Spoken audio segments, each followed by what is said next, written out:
കേരളത്തിൽ ചൂട് കൂടിയതോടെ വേനൽക്കാല രോഗങ്ങളും വർദ്ധിക്കുന്നു. കരുതലും ജാഗ്രതയും അനിവാര്യമാണെന്ന മുന്നറിയിപ്പുമായി ആരോഗ്യവകുപ്പ്. താപനില ഉയരുന്നത് മൂലമുള്ള ശാരീരിക ബുദ്ധിമുട്ടുകൾ ഒഴിവാക്കാൻ സ്വയം പ്രതിരോധം പ്രധാനമാണെന്ന് അധികൃതർ ഓർമ്മിപ്പിക്കുന്നു. രാവിലെ 11 മുതൽ വൈകിട്ട് 3 മണി വരെ നേരിട്ട് സൂര്യപ്രകാശം ഏൽക്കാതിരിക്കാൻ എല്ലാവരും ശ്രദ്ധിക്കണം. കുഞ്ഞുങ്ങൾ, പ്രായമായവർ, ഗർഭിണികൾ, ഗുരുതര രോഗങ്ങളുള്ളവർ എന്നിവർ പ്രത്യേകം ശ്രദ്ധിക്കണം. ഉയർന്ന ചൂട്, സൂര്യാഘാതം, സൂര്യതാപം, നിർജ്ജലീകരണം തുടങ്ങി നിരവധി ഗുരുതരമായ ആരോഗ്യ പ്രശ്നങ്ങൾക്ക് വെയിലേൽക്കുന്നത് വഴിവെക്കും. പകൽ നേരിട്ട് വെയിലേൽക്കുന്ന ജോലി ചെയ്യുന്നവർ ജോലി സമയം ക്രമീകരിക്കണം. ശരീരത്തിലെ ജലനഷ്ടത്തിലൂടെ നിർജ്ജലീകരണം ഉണ്ടാകാൻ സാധ്യതയുള്ളതിനാൽ ദാഹം തോന്നിയില്ലെങ്കിലും ധാരാളം വെള്ളം കുടിക്കണം.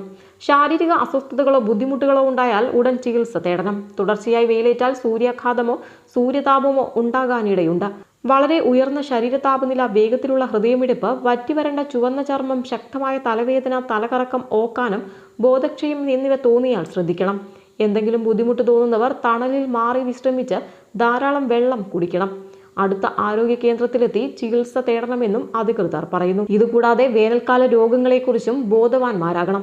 നേത്രരോഗങ്ങൾ, വയറിളക്ക രോഗങ്ങൾ, ചിക്കൻ പോക്സ്, മഞ്ഞപ്പിത്തം തുടങ്ങിയ രോഗങ്ങൾ ചൂടുകാലത്ത് കൂടുതലായി കാണപ്പെടുന്നവയാണ്. ന്യൂസ് ഡെസ്ക്, സെഡ്കോ ന്യൂസ്.